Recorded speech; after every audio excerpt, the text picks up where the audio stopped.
Hello everyone. तो बीटीटीएच के पिछले नोवेल पार्ट में हमने देखा था शोयान जैसे तैसे करके याओ क्लान से बाहर आ जाता है और याओडियन मरते मरते देखते हैं शोयान के साथ उनके कुछ यंगर जेनरेशन के बंदे उनके याओ रियलम से बाहर आ गए थे। लेकिन ये देखकर हान क्लान के बंदे कहते हैं बाहर जो हानशा प्रेजेंट है उसको फटाक से शोयान के बारे में इन्फॉर्म करो ताकि वो बाहर शोयान को रोके। और बाहर आने के बाद शोयान कुछ टाइम तक कल्टीवेट करता है अपने जख्मों को रिकवर करने के लिए। और इस टाइम के दौरान याओ क्लान के यंगर जेनरेशन के बंदे अपने रियलम के तरफ देखकर रोने लगते हैं। फिर शोयान कुछ टाइम तक रिकूपरेट करने के बाद याओटिंग और याओलिंग को कहता है तुम दोनों मेरे साथ गू रियलम पे चलो और आज जो जो हुआ तुम दोनों गू क्लैन में बताना। और बाकी के अपने टीचर के टोली को वो अपने अलायंस की तरफ भेज देता है ताकि उसका अलायंस पहले से ही ये सारी चीजों के लिए तैयार हो जाए। लेकिन इसी टाइम पर शोयान हानशा को देख लेता है। अब हानशा शोयान के ऊपर हमला करने लगता है। तो ये देखकर शोयान फटाक से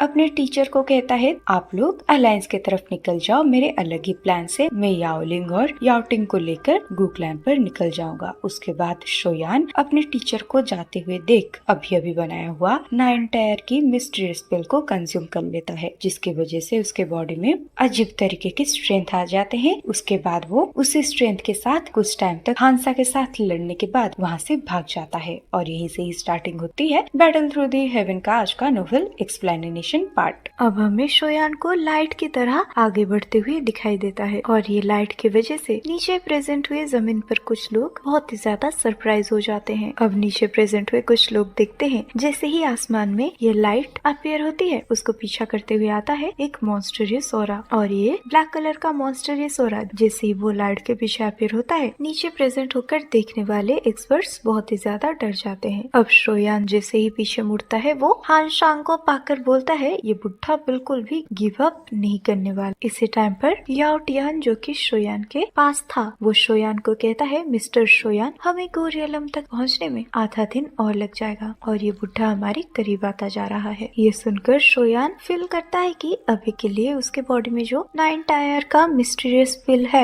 उसकी एनर्जी की वजह से उसका बॉडी डैमेज हो चुका है और इसी वाइल्ड एनर्जी ने शोयान की हालत को भी काफी ज्यादा मिजरेबल कर दिया है। और भले ही लिटरली अपने सर से लेकर एड़ी तक का स्ट्रेंथ लगा रहा हो इसको रिफाइन करने में, लेकिन फिर भी ये अभी के लिए शोयान के लिए काफी नहीं होता। और अगर शोयान का बॉडी इतना मजबूत नहीं होता तो शायद ये एनर्जी की वजह से उसका बॉडी अभी तक एक्सप्लोड हो चुका होता। खैर भले ही चाहे ऐसा हो, शोयान को सही से पता होता है ये कोई लॉन्ग टर्म सोल्यूशन नहीं है और उसे ये भी पता होता है अगर ये टियर 9 का मिस्टीरियस पिल का एनर्जी उसके बॉडी को लगातार नुकसान पहुंचाता रहेगा तो फिर वो हान शांग के हाथों से बच नहीं पाएगा। इसी टाइम पर शोयान कुछ सोचते हुए याओटिंग और याओलिंग को कहता है पहले तुम दोनों को यहाँ से जाना होगा क्योंकि अगर मैं तुम दोनों को लेकर आगे बढ़ता हूँ तो फिर मुझे लगता है हान शांग मुझे पकड़ लेगा। तो अगर हम लोग अलग अलग दिशा में भागते हैं तो फिर शायद हम दोनों ग्रुप में से किसी एक का तो जान बच ही जाएगा और मुझे तो लगता है ये बुढ़ा मुझे टारगेट कर रहा है। तो अगर तुम दोनों अलग जाओगे तो शायद ये बुढ़ा तुम्हें फॉलो भी ना करे। ये सुनकर फटाक से याओटियान कहता है मिस्टर शोयान मैं आपको फॉलो करूंगा। ये सुनकर शोयान कहता है क्या ही इमोशनल सीन है, लेकिन अभी के लिए तुम दोनों के साथ बहस करने के लिए मेरे पास टाइम नहीं है। अब याओलिंग इंस्टेंटली अपने हाथ को याओटिन के सीने से दे मारता है जिसकी वजह से एक जेंटल सा फोर्स शोयान से याओटिन को अलग कर देता है और ये देखकर शोयान उसे रुकता नहीं है। और अब शोयान के और एक इशारे में याओटिन और दूर चला जाता है और शोयान कहता है याओटिन तुम यहाँ से जल्दी भागो। अब याओटिन दोनों से इससे बिछड़ते हुए देख बहुत ही ज्यादा इमोशनल तो होता है लेकिन वो जिद ना करते हुए चुपचाप से दूसरे डायरेक्शन की तरफ चला जाता है। और अभी के लिए शोयान याओलिंग का कमर को पकड़कर अपने पिंक फ्लेम की मदद से उसके बॉडी को भी रैप कर देता है। फिर वो दोनों और भी स्पीडली आगे बढ़ जाते हैं। अब शोयान का याओलिंग को इस तरीके से टच करने की वजह से याओलिंग की फेस इंस्टेंट ही लाल हो जाता है और अभी के लिए शोयान जैसे लड़के को अपनी कमर को पकड़ते हुए देख याओलिंग भी शोयान के प्यार में फिसल जाती है। और हमें तो पता है ब्यूटी लव्स हीरो, तो आखिर इस रूल से कैसे ही याओलिंग बच सकती है भला। इसी टाइम पर हंगशा भी नोटिस कर देता है शोयान और याओटिंग अलग हो चुके हैं, लेकिन वो याओटिंग को छोड़कर फटाक से शोयान को ही फॉलो करने लगता है क्योंकि उसको ये लगता था ये जो याओ क्लान के मेंबर याओ क्लान से बच पाए हैं वो लोग इसके लिए यूजलेस हैं। लेकिन वहीं पर शोयान वो खजाने से भरा हुआ है, उसके पास ताउशी इंसिडेंट गॉर्जेट है ना जो हानक्लान को चाहिए। तो इधर हानशा दोबारा से बोलता है तो मैं देखता हूँ कब तक तुम मेरे हाथों से बच पाओगे। और अभी के लिए शोयान को आसमान में उड़ते उड़ते 1 घंटा हो चुका है और इस 1 घंटे के दौरान शोयान ने आधे सेंट्रल फ्लिस को ही कवर कर दिया था। और जैसे जैसे टाइम बढ़ता जाता है शोयान की कंडीशन और भी ज्यादा खराब होने लगता है क्योंकि मॉन्स्टर जैसी पिल की एनर्जी उसके बॉडी को जाम करता रहता है। और भले ही लिटिली अपने पूरे स्ट्रेंथ लगाकर ये एनर्जी को प्यूरिफाई करने की कोशिश कर रहा हो लेकिन तब भी शोयान का एनर्जी क्रिस्टल उसके बॉडी के अंदर उसे जमाते जाते हैं। अभी के लिए याओलिंग भी ये नोटिस कर देती है कि शोयान का स्ट्रेंथ अभी के लिए धीरे धीरे करके कमजोर होती आ रही है। और इसी टाइम पर शोयान कहता है अगर बाद में कुछ गलत होता है तो मैं तुम्हें अपने से दूर भेज दूंगा। ये सुनकर याओलिंग अपने हाथ को आगे बढ़ाकर शोयान को कहती है मेरा कॉन्स्टिट्यूशन थोड़ा सा यूनिक है। दरअसल मेरे खून में स्पिरिचुअल स्ट्रेंथ को न्यारिश करने की इफेक्ट है। अब याओलिंग की ऐसी बातों को सुनकर शोयान बहुत ही ज्यादा सरप्राइज हो जाता है। अब शोयान याओलिंग के सीरियस एक्सप्रेशन को देखकर मन ही मन बड़बड़ाने लगती है। इसका मतलब ये लड़की झूठ नहीं बोल रही और इस दुनिया में ऐसे कॉन्स्टिट्यूशन को लिखकर पैदा होने वाले लोग अभी भी मौजूद हैं। शायद इसीलिए इसे कहा जाता है उस लेजेंडरी डिस्ट्रिक्ट के अंदर ये लड़की एडवांस कर सकती है। अब शोयान फालतू के बकवास ना करे हुए सीधे के सीधे याओलिंग के कलाई को काट देता है। फिर उसके दांतों से वो वैम्पायर की तरह याओलिंग के खून को पीने लगता है। अब उसको याओलिंग के खून में एक स्वीटनेस महसूस होता है और इस ब्लड को टेस्ट करके शोयान फील करता है जैसे ही ये खून उसके बॉडी के अंदर जाता है ये एक मिस्टीरियस एनर्जी में ट्रांसफर हो जाता है। फिर उसके आईब्रो के बीच में उसका ओरिजिनल स्ट्रेंथ जो कि एग्जॉस्ट होता जा रहा था वो धीरे धीरे करके रिकवर होने लगता है। अब शोयान को इंस्टेंट ही ऐसा महसूस होता है जैसे वो अपनी पीक कंडीशन में लौट आया हो। अब शोयान सेंस करता है कि उसका सोल इस ब्लड को तेजी से ऑब्जर्व कर रहा है और ऐसा सेंसेशन शोयान पहली बार फील कर रहा था। और अभी शोयान के दिमाग में और एक चीज भी आता है और वो मन ही मन सोचता है अगर मैं इसके पूरे खून को चूस लेता हूँ तो फिर हो सकता है मेरा स्पिरिचुअल स्ट्रेंथ और भी थोड़ा सा आगे बढ़ जाए। लेकिन फटाक से शोयान अपनी ये सोच को बर्बाद कर देता है क्योंकि यार वो हीरो है, हीरो कभी वैम्पायर जैसा काम नहीं कर सकता गाइस। अब शोयान स्लोली खुद को काम करके अपने मुंह से खून को पोंछते हुए कहता है तुम्हारा बहुत बहुत धन्यवाद। ये सुनकर याओलिंग अपने सर को हाँ में हिलाते हुए पीछे देखती है और वो पाती है कि हानशा उनके तरफ और भी स्पीडली आ रहा है। तो ये चीज वो शोयान को भी कह देती है और ये सुनकर शोयान सेंस करता है कि सचमुच उसके पीछे उसको जो साउंड सुनाई दे रहा था वो आवाज और भी ज्यादा गहरी होती जा रही है। साफ तौर पे हानशा और सब्र ना कर पाते हुए अपने फुल स्ट्रेंथ का इस्तेमाल करके शोयान के पास आना चाहता है। इसी टाइम पर शोयान कहता है याओलिंग मुझे टाइट तरीके से पकड़ो क्योंकि हम पहले से ही गुक्लान के टेरिटोरी के आसपास प्रेजेंट हो चुके हैं तो हम जैसे ही वहाँ पहुँचेंगे हम सेफ होंगे। जिसके चलते हानशा देखता है उसके आंखों के सामने शोयान दोबारा से अपना स्पीड बढ़ाकर आगे भाग जाता है। और अब हानशा मन ही मन सोचता है मैंने तो सोचा भी नहीं था याओलिंग के खून को थोड़ा सा चूसने के बाद शोयान का स्पीड ऐसा बढ़ जाएगा। लेकिन लड़का मैं तुझे बिल्कुल भी मौका नहीं देने वाला। अब वो फटाक से अपने हैंड साइन को चेंज करते हुए अपनी बॉडी से मॉन्स्टरस ताओकी को रिलीज करने लगता है। अब इंस्टेंट ही उसके मुंह से एसेंस ब्लड बाहर आता है। अब वो बुट्टी की एनर्जी में मिलकर एक बड़े से बैट का चमगादड़ का रूप ले लेता है। अब जैसे ही ये चमगादड़ का पंख फड़फड़ाता है वो अपनी जगह से गायब हो जाता है। अब जैसे ही ये चमगादड़ अपनी जगह से गायब होता है शोयान अपने सर को नीचे झुका देता है। इसी टाइम पर हमें दिखाया जाता है एक ची के साउंड के साथ वो चमगादड़ उसके ऊपर से ही जाकर ब्लास्ट हो जाता है और जहाँ पर कुछ टाइम पहले शोयान था वहाँ पर ही ये एक्सप्लोजन हुआ था। अब वही जगह पर अपीयर होता है हानशा और वो शोयान को देखते हुए कहता है शोयान अब तुम कहाँ भाग पाओगे। अब ये बोलते ही वो अपने ब्लडी ब्लेड को शोयान की तरफ स्लैश कर देता है। ये देखकर शोयान फटाक से अपने लिटिली को बाहर अपीयर करता है। फिर लिटिली के हाथों से वो गोल्डन ड्रैगन बहुत ही तेजी से विगल करने लगता है। लेकिन इसी टाइम पर शोयान जैसे ही मिस्टीरियस गोल्डन लाइटनिंग का इस्तेमाल करने वाला होता है तभी अचानक से उसका सामने का स्पेस फ्लक्चुएट होकर एक एल्डरली फिगर प्रकट होते हैं। अब वो एल्डरली फिगर कहते हैं कि मेरी गुक्लैंड के टेरिटोरी में आकर मर्डर करने की कोशिश करना हानशा ये तो नहीं हो सकता और हानशा मुझे लगता है तुम आजकल काफी ज्यादा घमंडी हो चुके हो। अब शोयान देखता है उनके सामने जो एल्डरली फिगर प्रेजेंट हुए थे उनके बाल पूरी तरीके से व्हाइट होते हैं और उन्होंने ग्रीन कलर के रोब को पहन कर रखा होता है। वो ग्रीन रोब्ड ओल्ड मैन होते हैं गुडाओ, और ये गु क्लैन के 3 इमोर्टल में से एक इमोर्टल होते हैं। अब वो हानशा को देखते हुए कहते हैं, हानशा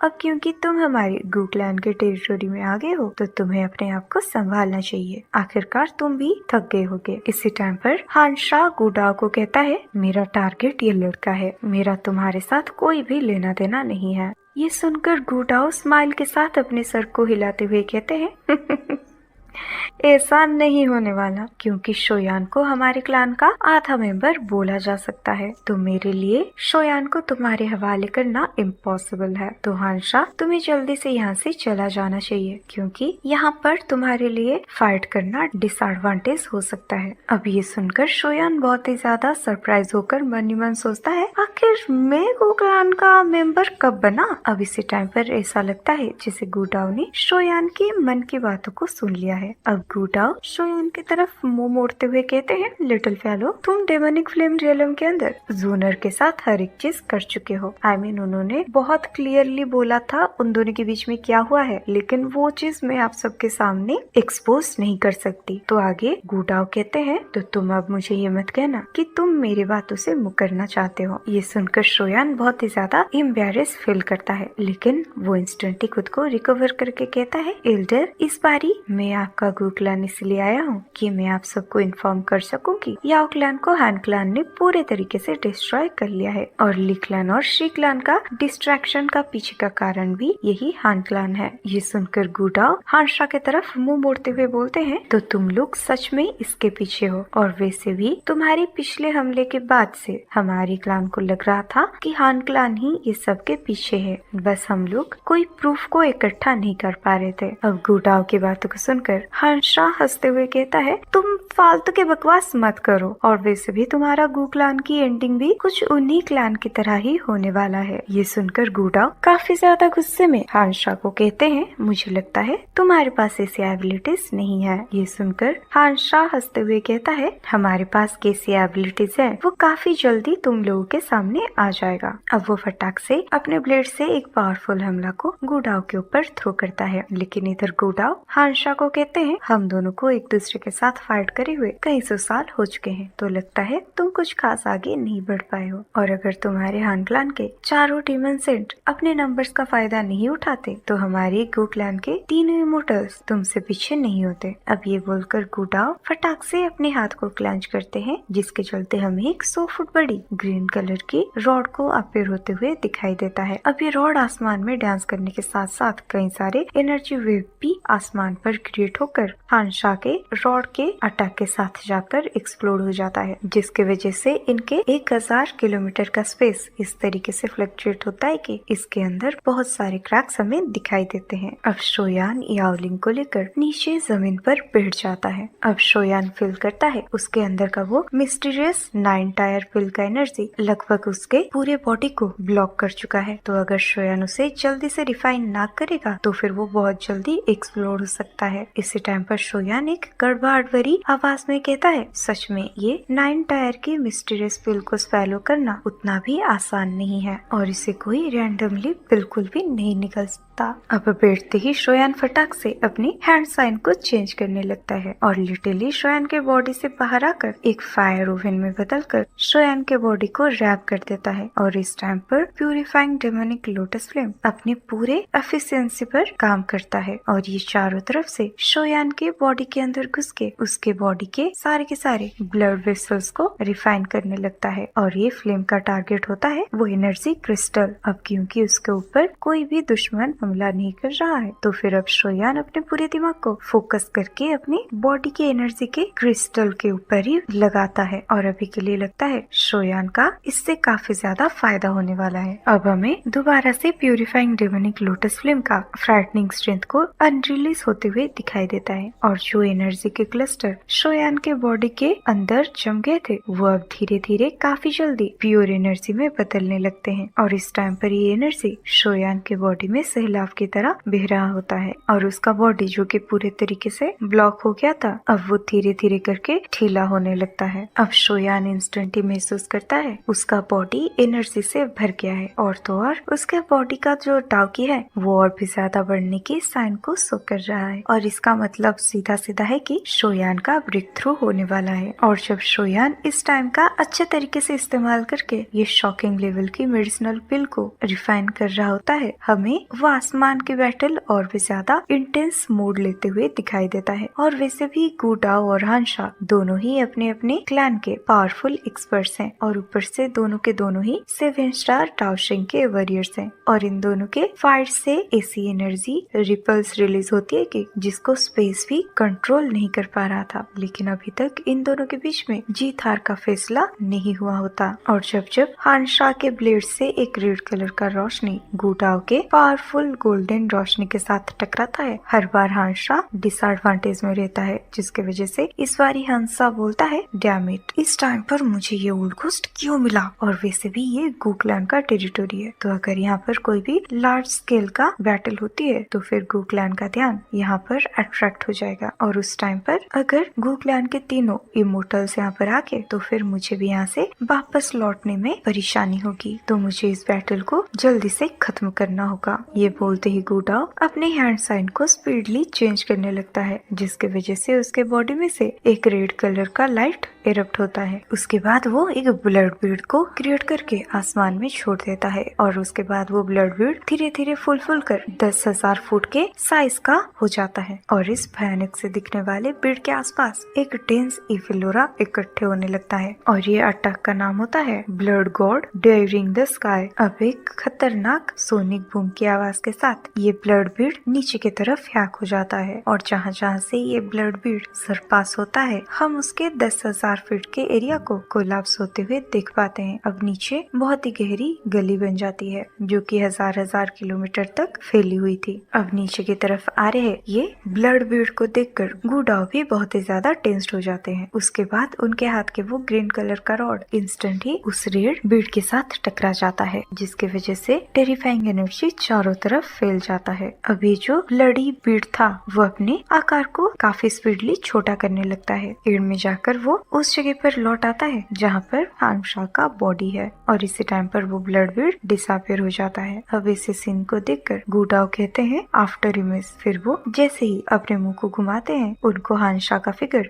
शोयान के पास पहुँचते हुए दिखाई देता है। अब गु डाओ समझ जाते हैं पिछला वाला अटैक उनको डिस्ट्रैक्ट करने के लिए एक चारा था। दरअसल गु डाओ का असली टारगेट तो शोयान था। अब इधर हानशा का बॉडी शोयान के ऊपर किसी घोस्ट की तरह अपियर होकर कहता है लड़के मैंने तुझे बोला था तू मेरे हाथों से बच नहीं सकता। अब जैसे ही हानशा का हाथ वो फायर ओवन को टच करता है वो फायर ओवन वहाँ से गायब हो जाता है, लेकिन वो शोयान को जस्ट टच करने ही वाला होता है। शोयान अचानक से अपनी आंखों को खोल देता है। फिर एक गोरा जो कि पिछले बारी से 100 गुना स्ट्रॉन्ग होता है वो शोयान के बॉडी से एक्सप्लोड होता है। अब इंस्टेंट ही आसमान में काले बादल चर्न होने लगते हैं और चारों तरफ थंडर की आवाज सुनाई देता है। अब इसे स्ट्रॉन्ग गोरा को सेंस करके हानशा के हाव भाव बदल जाते हैं। अब वो कहता है 6 स्टार टाओशिंग तो तुम एक्चुअल में TR9 मिस्टीरियस पिल को अपने बॉडी के अंदर रिफाइन कर दिया है। लेकिन फिर भी हानशा अपनी स्पीड को नहीं रोकता, वो और भी स्पीडली शोयान की तरफ बढ़ने लगता है। अब जैसे ही शोयान हानशा को इतना स्पीडली अपने ही तरफ आते हुए देखता है वो हंसते हुए कहता है ए बुढ़े अब तो इसका स्वाद चख। अब उसके बाद शोयान के हाथ के ऊपर अपीयर होता है वो गोल्डन ड्रैगन सिंबल। अब जैसे ही ये गोल्डन ड्रैगन सिंबल अपीयर होता है आसमान के काले बादलों में जो काले लाइटनिंग होती है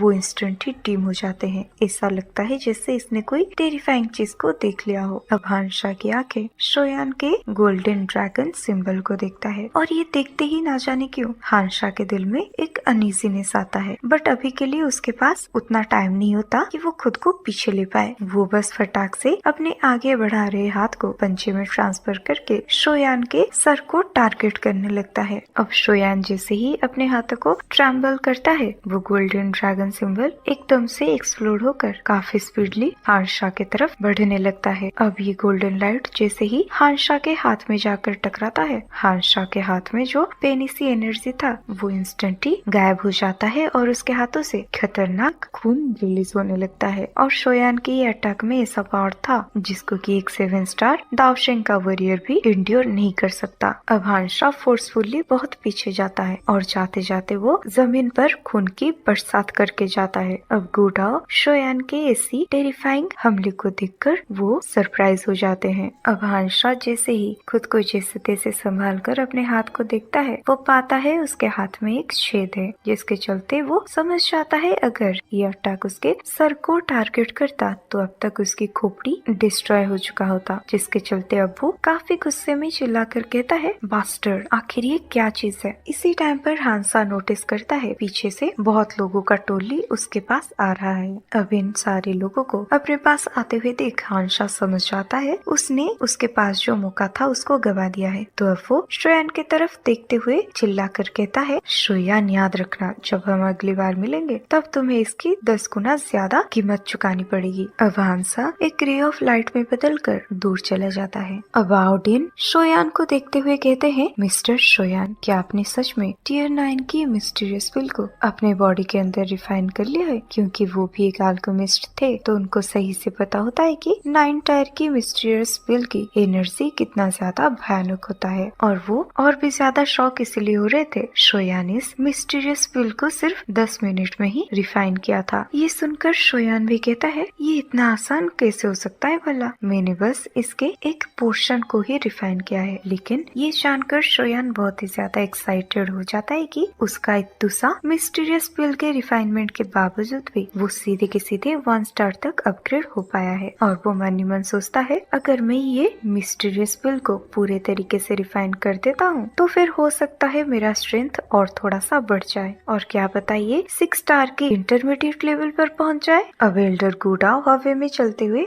शोयान के सामने अपीयर होते हैं और उनके आंखें देख रही होती है वो गोल्डन ड्रैगन को, जो कि शोयान के हाथ से काफी स्पीडली गायब हो रहा है। तो अब वो स्माइल करते हुए कहते हैं, लगता है इस बारी मुझे इंटरवेन करने की जरूरत नहीं थी। अब गुडाओ की ऐसी बात को सुनकर शोयान उन्हें ग्रीट करते हुए कहता है, गुडाओ, आप ये कैसी बात कर रहे हो? अगर आप सही टाइम पर आके इसको नहीं रोका होता तो फिर मेडिसिनल स्ट्रेंथ की ज्यादा बढ़ने से मेरा बॉडी एक्सप्लोड हो चुका होता। ये सुनकर गुडाओ अपने बाहें सिकुड़कर बोलते हैं, आखिर ये किस तरीके की मेडिसिनल पिल है जिसे कि तुम संभाल नहीं पा रहे हो? ये सुनकर शोयान हंसते हुए कहता है, टियर 9 का मिस्टीरियस मेडिसिनल पिल। दरअसल वो हानशा मेरे पीछे हाथ धोकर पड़ा था, जिसकी वजह से मेरे पास इसको कंज्यूम करने के अलावा कोई दूसरा चारा नहीं था। अब जब एल्डर गुडाओ और शोयान एक दूसरे के साथ बात कर रहे होते हैं, उनके पास कई सारे एल्डर्स अपीयर हो जाते हैं। अब ये सारे लोग एल्डर गुडाओ के सामने प्रेजेंट होकर उन्हें ग्रीट करते हुए कहते हैं, एल्डर गुडाओ, यहाँ पर क्या हुआ? इसी टाइम पर शोयान ये छोटे से ग्रुप के लीडर को देखकर बहुत ही ज्यादा सरप्राइज हो जाता है, और वो होता है लिंकुआन। और हमें तो पता ही है शोयान बहुत ही बारी इसका बैंड बाजा बारात बजा चुका है। अब लिंकुआन जैसे ही शोयान को नोटिस करता है वो बहुत ही ज्यादा सरप्राइज हो जाता है, लेकिन वो गुडाओ को देखकर कहता है, एल्डर गुडाओ, हमें यहाँ पर आते टाइम कुछ एक्टिविटीज डिटेक्ट हुई, तो क्या मैं जान सकता हूँ यहाँ पर क्या हुआ? ये सुनकर एल्डर गुडाओ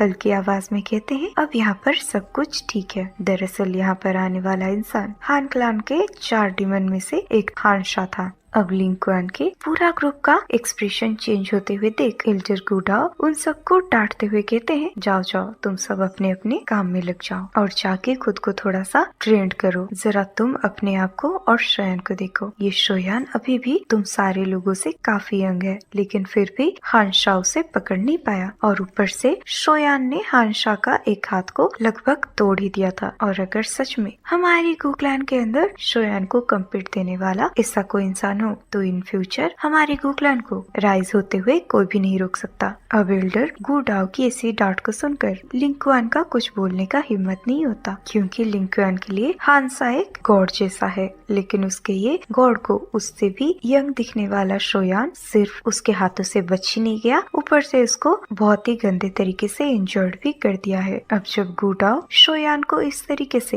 एग्जाम्पल के तौर पे सबके सामने इंट्रोड्यूस करते हैं, शोयान भी बहुत ही गंदा फील करने लगता है। तो शोयान भी गुडाओ को रोकते हुए कहता है, एल्डर गुडाओ, आपका मेरा इस तरीके से तारीफ करने की कोई जरूरत नहीं, क्योंकि अगर आपने आज बीच में इंटरफेयर नहीं किया होता तो फिर मेरे भी अभी तक 2-4 हिस्से हो चुके होते। इसी टाइम पर अचानक से शोयान सीरियस होकर कहता है, लेकिन एल्डर गुयाओ, क्या आप मुझे क्लैन हेड गु युआन के साथ मिलने के लिए दे सकते हो, क्योंकि याओ क्लैन का डिसअपियर होने का मामला कोई छोटा मोटा मामला नहीं है। ये सुनकर आसपास प्रेजेंट हुए सारे बंदे सरप्राइज होकर शोयान को घूरने लगते हैं। अब शोयान के मुंह से हर एक चीज सुनने के बाद एल्डर गुडाओ कहते हैं कि सच में ये सिचुएशन काफी ज्यादा क्रिटिकल है, क्योंकि अगर तुमने ये खबर हमें ना दी होती तो फिर याओ क्लैन के साथ हुए एक्सीडेंट के बारे में हमें शायद पता भी नहीं लग पाता। लगता है हान क्लैन के ये ट्रिक्स को हमारे क्लैन हेड भी समझ नहीं पा रहे हैं। तो गाइज, आगे आखिर क्या गु युआन शोयान के बातों पे ट्रस्ट करेंगे या फिर कहानी कुछ अलग ही मोड़ लेने वाला है, वो तो हमें कल के पार्ट में ही पता चलेगा, क्योंकि यहीं पर आज खत्म होता है आज का नोवेल एक्सप्लेनेशन पार्ट। और गाइज, आप लोग तो अभी चले जाओगे, लेकिन जाते जाते वीडियो अगर पसंद आई हो तो वीडियो को लाइक और चैनल को सब्सक्राइब करना बिल्कुल भी मत भूलना। चलो बाय, मिलते हैं नेक्स्ट वीडियो में।